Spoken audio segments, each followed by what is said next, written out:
1949 திமுகன்ற ஒரு கட்சி தமிழ்நாட்டில் என்னைக்கு உருவானுச்சோ அப்போலேருந்து இப்போ வரைக்கும் கன்சிஸ்டண்டாக ஒரு காட்சியை நம்ம பார்க்கலாம். ஒரு பக்கம் திமுக ஃபீல்டில் ஸ்ட்ராங்காக நின்றுகிட்டே இருக்கும், இன்னொரு பக்கம் திமுகவை வீழ்த்துறோன்ற பேரில் காலந்தோறும் ஏதாவது ஒரு பேட்ஸ்மேன் வந்து அவுட் ஆகி போயிட்டே இருப்பார். 1967 காங்கிரஸ் கட்சி காலத்தில் ஆரம்பித்து அதுக்கு பிறகு அதிமுக, தேமுதிக, தமாக, சாமக, மக்கள் நீதி மையம், நாம் தமிழர் கட்சி, இப்போ தாவேகா வரைக்கும் அதுதான் நிலைமை. எதிரிகள் மாறிக்கிட்டே இருக்கிறாங்க. ஆனால் இவங்க எல்லாருக்கும் ஒரே எதிரி திமுக. ஆனாலும் 77 வருஷங்களை கடந்தும் கூட, எத்தனையோ முறை அந்த கட்சி உடைந்தும் கூட தன்னுடைய மீண்டெழும் திறனால் மறுபடியும் உறுதியாக வந்து நிற்கிறது திராவிட முன்னேற்ற கழகம் என்கிற அந்த கட்சி. அதனோட வரலாறு என்ன? திமுக என்ற ஒரு கட்சி உருவாவதற்கான வரலாற்று தேவை என்ன? அதைத்தான் இந்த வீடியோவில் விரிவாக பார்க்க போகிறோம். வெல்கம் டு பிடி ரிப்போர்ட்ஸ். நான் உங்கள் பாரதி தம்பி. இது திமுகவின் வரலாறு.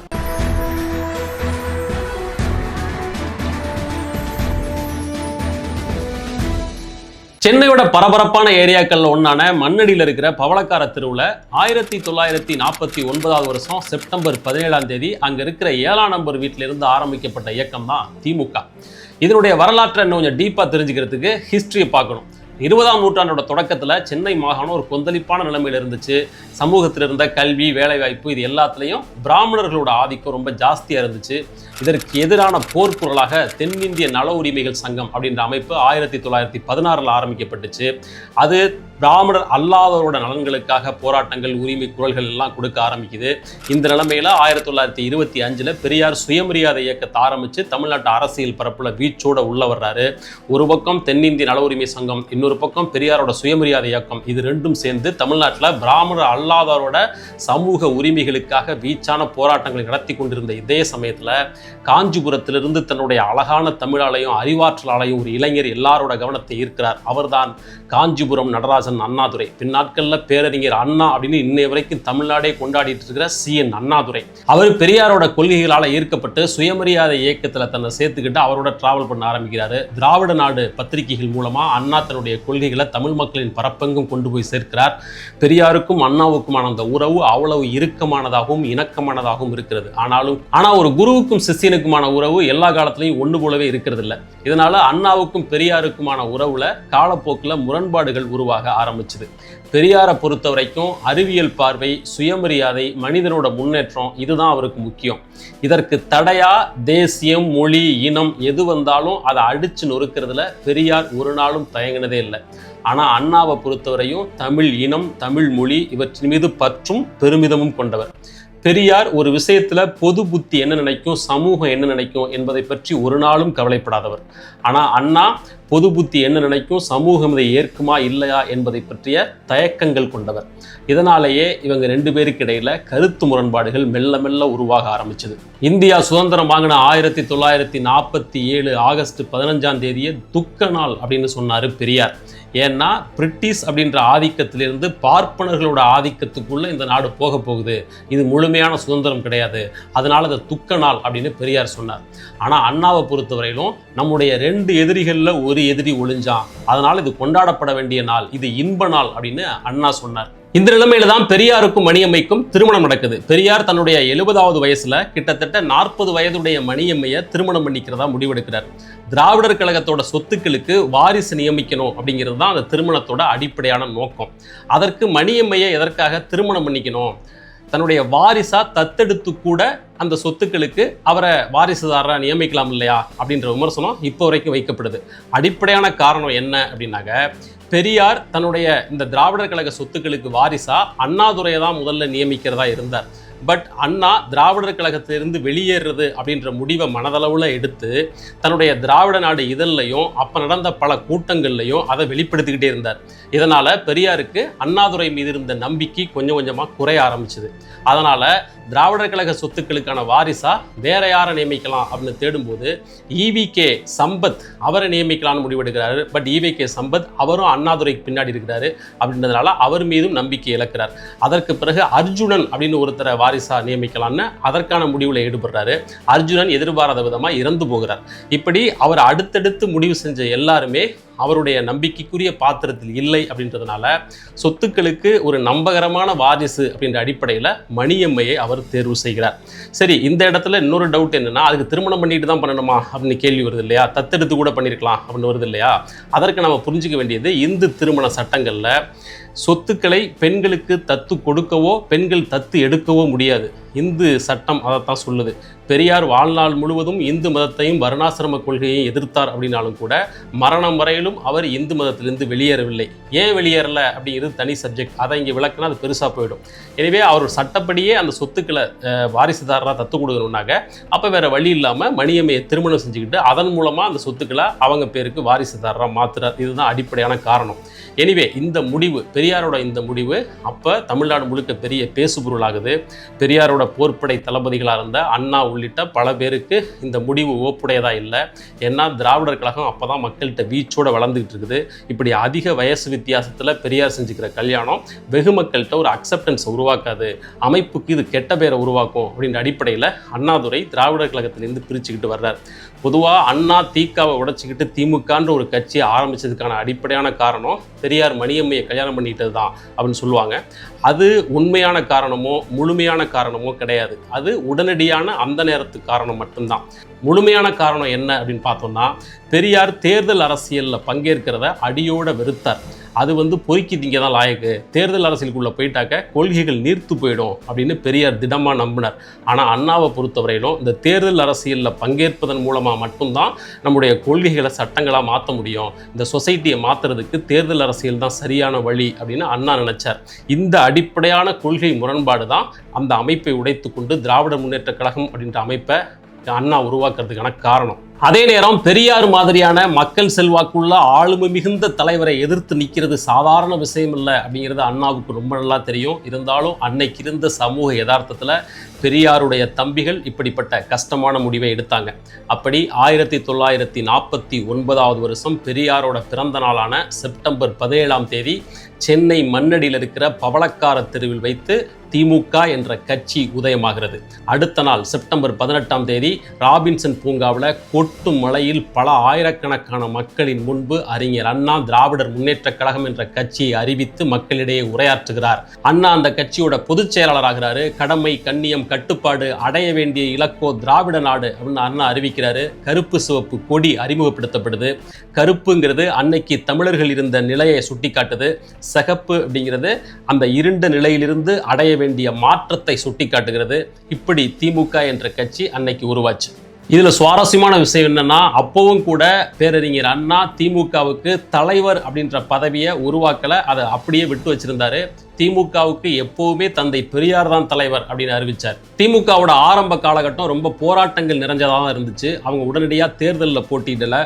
திராவிடர் கழகத்திலிருந்து பிரிஞ்சு வந்த அவங்க அந்த அமைப்பை போலவே தேர்தலில் போட்டியிடுவதில்லை, ஒரு சமூக இயக்கமாக தான் செயல்படுவது அப்படின்ற முடிவை எடுத்து தான் திமுக ஆரம்பத்தில் செயல்பட ஆரம்பிச்சது. முதல்ல தங்களோட கொள்கைகளை மக்கள்கிட்ட கொண்டு போய் சேர்க்கறதுல ரொம்ப கவனமாக இருந்தாங்க. அந்த காலகட்டங்கிறது தமிழ்நாடு முழுக்க இந்தி திணிப்புக்கு எதிரான போராட்டங்கள் ரொம்ப வீச்சோடு நடந்துகிட்டு இருந்த நேரம். அதை கையில் எடுத்த திமுக மொழி உணர்ச்சி அடிப்படையில் மக்களை ஒன்று திரட்டி மக்கள்கிட்ட செல்வாக்கான வீச்சான இயக்கமாக திமுக வளர தொடங்கியது. அவங்க கையில் இருந்த முக்கியமான 2 ஆயுதங்கள் பேச்சு, எழுத்து. முக்கியமாக பேரறிஞர் அண்ணா, மு. கருணாநிதி, அன்பழகன், நாவலர் நெடுஞ்செழியன் உள்ளிட்டோரோட மேடை பேச்சுகள் மக்களை அப்படியே கட்டு போட்டுச்சு. முரசொலி ஒரு பக்கம், திராவிட நாடு ஒரு பக்கம்னு சொல்லி இன்னும் எத்தனையோ பத்திரிகைகள், எல்லா பத்திரிகைகள் மூலமாகவும் தமிழக மக்கள்கிட்ட ரொம்ப அதிவேகமாக திமுக வளர தொடங்குனுச்சு. இது எல்லாத்தையும் விட திமுக பயன்படுத்தின இன்னொரு சக்தி வாய்ந்த ஊடகம் சினிமா. பேரறிஞர் அண்ணாவும் கலைஞர் மு. கருணாநிதியும் நேரடியாக திரைத்துறைக்குள்ளே வந்தாங்க. இவங்க கதை வசனம் எழுதின சினிமாக்கள் ஒவ்வொன்றும் மக்கள்கிட்ட ரொம்ப ஃபாஸ்ட்டாக போய் ரீச் ஆச்சு. முக்கியமாக 1952 வெளிவந்த பராசக்தி திரைப்படம், அதில் கலைஞர் எழுதின வசனங்கள் ஒவ்வொன்றும் தியேட்டரில் தீய பற்ற வச்சுது அப்படின்னு சொல்லலாம். பராசக்தி திரைப்படம் வெறுமனே சினிமா இல்லை, அது திமுகவோட கொள்கை அறிக்கை. அந்த அளவுக்கு மக்கள்கிட்ட போய் ரீச் ஆச்சு. இந்த டைம்லயே திமுக ஒரு வெகு மக்களோட செல்வாக்கு பெற்ற வைப்ரண்டான மூவ்மெண்ட்டாக வளர்ந்துருந்துச்சு அப்படின்னாலும் கூட 1952 இந்தியாவில் நடந்த முதல் பொது தேர்தலில் திமுக பங்கேற்கலை. இந்த நிலைமையில தான் திமுகக்குள்ள ஒரு புதிய நட்சத்திர முகம் உள்ளே வருது. அவர் தான் எம்ஜி ராமச்சந்திரன் சொல்கிற நம்ம எம்ஜிஆர். அவருக்கு சினிமாவில் கிடைச்ச செல்வாக்கு, மக்கள்கிட்ட இருந்த அபரிமிதமான அவர் மீதான ஆர்வம் எல்லாம் திமுகவுக்கு ஒரு புதிய ஒளியை கொடுக்குது. எம்ஜிஆர் 1953 திமுக கூட தன்னை அசோசியேட் பண்ணிக்கிறாரு. அவர் ஒரு நட்சத்திர பேச்சாளராக மாறுகிறார். இப்படியெல்லாம் திமுக தன்னை ஒரு சமூக இயக்கமாக மக்கள்கிட்ட ஸ்ட்ராங்காக நிலைநிறுத்திக்கிட்ட பிறகு அடுத்த கட்ட பாய்ச்சலுக்கு தயாராகுது. 1956 திமுக சார்பில் திருச்சியில் ஒரு கூட்டம் நடத்துகிறாங்க. அந்த கூட்டத்தில் ஆயிரக்கணக்கான பேர் பங்கேற்றுக்கிறாங்க. அதில் அண்ணா ஒரு முக்கியமான தீர்மானத்தை நிறைவேற்றுகிறார். திமுகவில் இருக்கிற பல தொண்டர்கள், இரண்டாம் மட்ட தலைவர்கள் திமுக தேர்தலில் பங்கேற்கணும்னு நினைக்கிறாங்க. நான் தொண்டர்களோட முடிவை கேட்காம அந்த தீர்மானத்தை எடுக்கிறது இல்லை, அதனால் திமுக தேர்தலில் பங்கேற்கிறதா வேண்டாமா அப்படின்னு நீங்களே சொல்லுங்க அப்படின்னு ஓட்டெடுப்புக்கு விடுகிறார். மொத்தம் 60,000 பேர் அந்த ஓட்டெடுப்பில் கலந்துக்கிறாங்க. அதில் 56,942 பேர் திமுக தேர்தலில் பங்கேற்க வேண்டும் அப்படின்னு வாக்களிக்கிறாங்க. இப்படி திமுக எலெக்ஷனில் நிற்கிறதா வேண்டாமா அப்படின்ற முடிவையே தொண்டர்கள்ட்ட வாக்கெடுப்பு நடத்தி தான் அண்ணா முடிவு பண்ணியிருக்கிறார். அந்த முடிவின்படி அடுத்த வருஷம் 1957 நடந்த சட்டமன்ற தேர்தலில் திமுக போட்டியிடுது. மொத்தம் 117 தொகுதிகளில் கண்டெஸ்ட் பண்ணுறாங்க. பட் அப்போது திமுகவுக்கு அங்கீகாரம் கிடைக்கல. அதனால் சுயேட்சைகளுக்கு எப்படி சின்னம் ஒதுக்குவாங்களோ அப்படி தான் ஒவ்வொரு தொகுதியிலையும் ஒரு சின்னம் ஒதுக்குனாங்க. அண்ணாலாம் சேவல் சின்னத்தில் போட்டிகிட்ருக்கார். பட் கலைஞர் கருணாநிதி அப்போ குளித்தலை தொகுதியில் போட்டியிட்டார். அவருக்கு ஒதுக்கப்பட்ட சின்னம் உதயசூரியன். அப்படி திமுகவோட வரலாற்றில் சுயேட்சையாக இருந்தப்பவே உதயசூரியன் சின்னத்தில் போட்டியிட்டவர் கருணாநிதி. இந்த தேர்தலோட முடிவில் திமுக யாரும் எதிர்பாராத வண்ணம் மிகப்பெரிய வெற்றியை பெறுகிறது. மொத்தம் 15 இடங்களில் திமுக ஜெயிக்குது. அன்னைக்கு வலுவாக இருந்த காங்கிரஸுக்கு இது மிகப்பெரிய அதிர்ச்சி. திமுக எதிர்காலத்தில் அடைய போகிற மிக பிரம்மாண்டமான வெற்றிக்கு அது ஒரு முன்னறிவிப்பு அப்படின்னு கூட சொல்லலாம். அதுக்கு பிறகு 1958 வருஷம் மார்ச் 2 திராவிட முன்னேற்றக் கழகம் ஒரு அங்கீகரிக்கப்பட்ட அரசியல் கட்சியாக அறிவிக்கப்படுது. உதயசூரியன் சின்னம் அந்த கட்சிக்கான நிரந்தர சின்னமாக ஒதுக்கப்படுகிறது. அதுக்கு பிறகு 1962 நடந்த பொது தேர்தலில் திமுகவோட பலம் இன்னும் அதிகமாகுது. மொத்தம் 50 இடங்களில் ஜெயிச்சு தமிழ்நாட்டோட பிரதான எதிர்க்கட்சியாக திமுக உயருது. ஆனால் ஆச்சரியமாக அந்த கட்சியோட தலைவர் அண்ணா தோற்று போகிறார். ஆனாலும் சட்டமன்ற தேர்தலில் ஜெயிச்ச அந்த 50 எம்எல்ஏக்கள் மூலமாக நாடாளுமன்றத்துக்கு மாநிலங்களவை உறுப்பினராக அண்ணாவை தேர்ந்தெடுத்து அனுப்புகிறாங்க. அங்கே திராவிட நாடு தொடர்பாக அண்ணா பேசிய பேச்சு ஒட்டுமொத்த இந்தியாவோட கவனத்தை ஈர்க்கிறது. 1962 சீனா இந்தியா யுத்தம் வந்தப்போ தேச பிரிவினை பேசுகிற கட்சிகளை எல்லாம் தடை பண்ணுறது அப்படின்னு ஒன்றிய அரசு முடிவெடுக்கும் போது திமுகவுக்கு மிகப்பெரிய பிரச்சனையாக அது உருவெடுக்குது. ஏன்னா திராவிட நாடு அப்படின்னு தனிநாடு கோரிக்கையை அடிப்படையாக வச்சு தொடங்கப்பட்ட அந்த கட்சியின் முழக்கங்கள்ல அதுவும் ஒன்றா அப்போ வரைக்கும் இருக்குது. ஒருவேளை அந்த அரசு தன்னுடைய அறிவிப்பை செயல்படுத்தினா திமுக என்ற கட்சியவே அடியோடு முடக்கக்கூடிய ஆபத்து இருக்குன்றதுனால அண்ணா தன்னுடைய கட்சி தலைவர்கள் கூட டிஸ்கஸ் பண்ணி திராவிட நாடு கோரிக்கையை கைவிடுறதா அறிவிக்கிறாரு. இது கடுமையான விமர்சனங்களை உருவாக்குது. திமுக என்ற கட்சியோட அடிப்படையான கொள்கை முழக்கமே திராவிட நாடு தான், அதையே கைவிடுறது அப்படின்ற முடிவை அறிவிக்கும் போது ஒரு சலசலப்பை உருவாக்குது. இருந்தாலும் நீண்ட நெடுங்காலத்துக்கு கட்சியை கொண்டு போறதுக்கு அந்த முடிவு தான் சரின்னு நினைச்ச அண்ணா திராவிட நாடு கோரிக்கையை கைவிடுகிறோம், ஆனால் அதற்கான காரணங்கள் அப்படியே இருக்கின்றன அப்படின்னு அறிவிச்சார். இதுக்கு பிறகு 1965 வாக்கில் நடந்த இந்தி திணிப்புக்கு எதிரான போராட்டங்கள், மிக வீச்சான போராட்டங்கள் நடக்குது. மாநிலமே பல மாத கணக்கில் தீப்பற்றி எரிகிறது.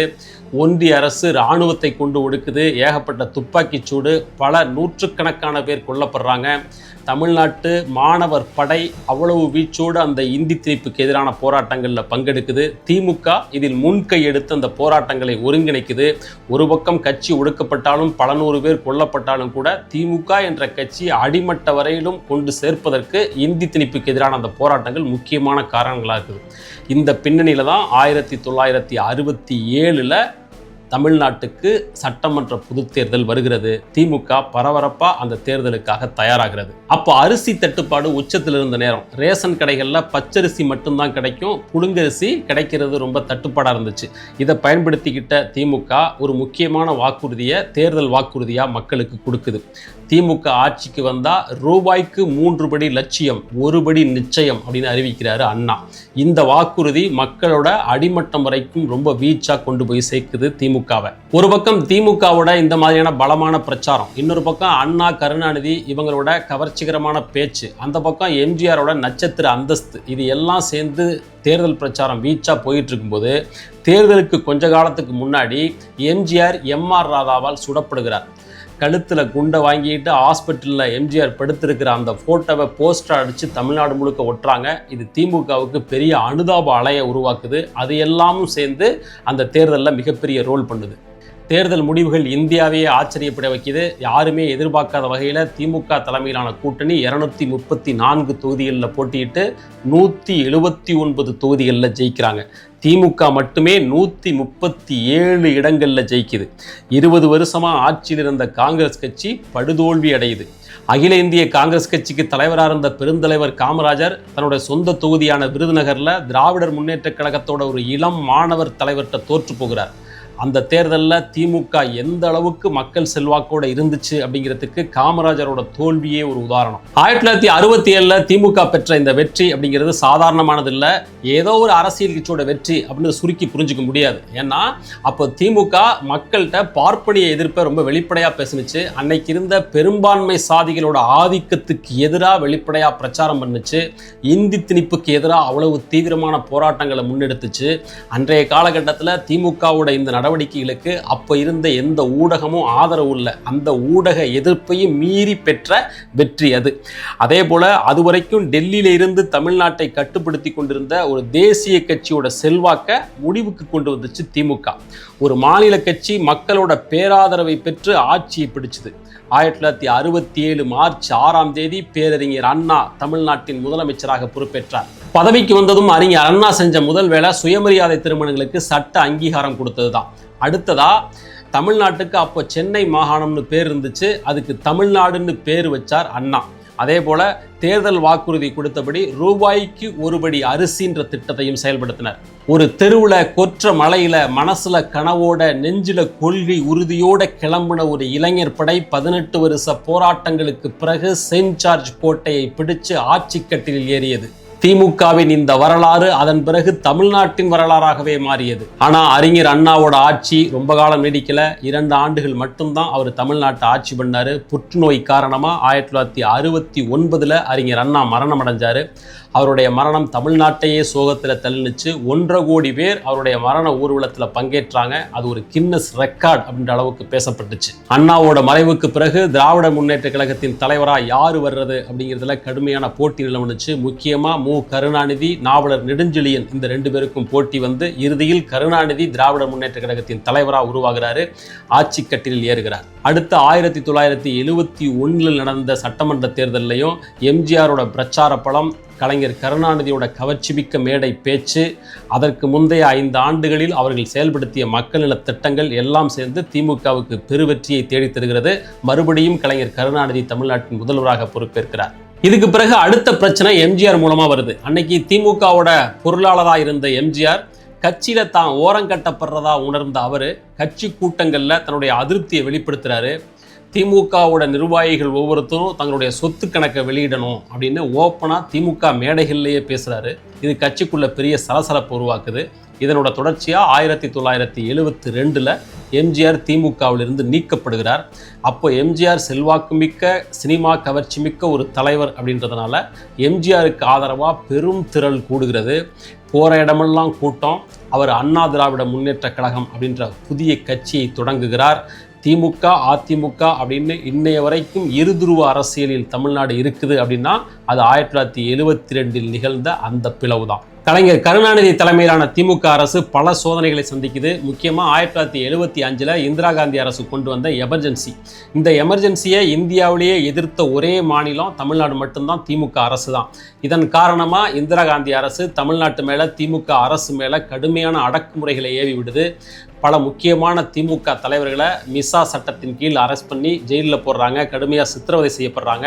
அதனுடைய தொடர்ச்சியாக 1976 திமுக அரசு கலைக்கப்படுகிறது.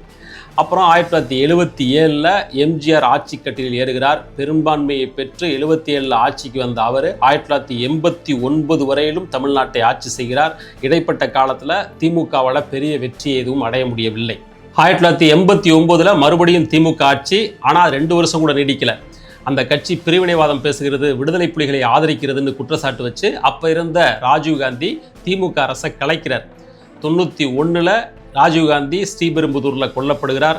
அப்புறம் காங்கிரஸ் அதிமுக கூட்டணி பெருவெற்றி அடைகிறது. திமுக படுதோல்வியை சந்திக்கிறது. ஜெயலலிதா தமிழ்நாட்டின் முதலமைச்சராகிறார்.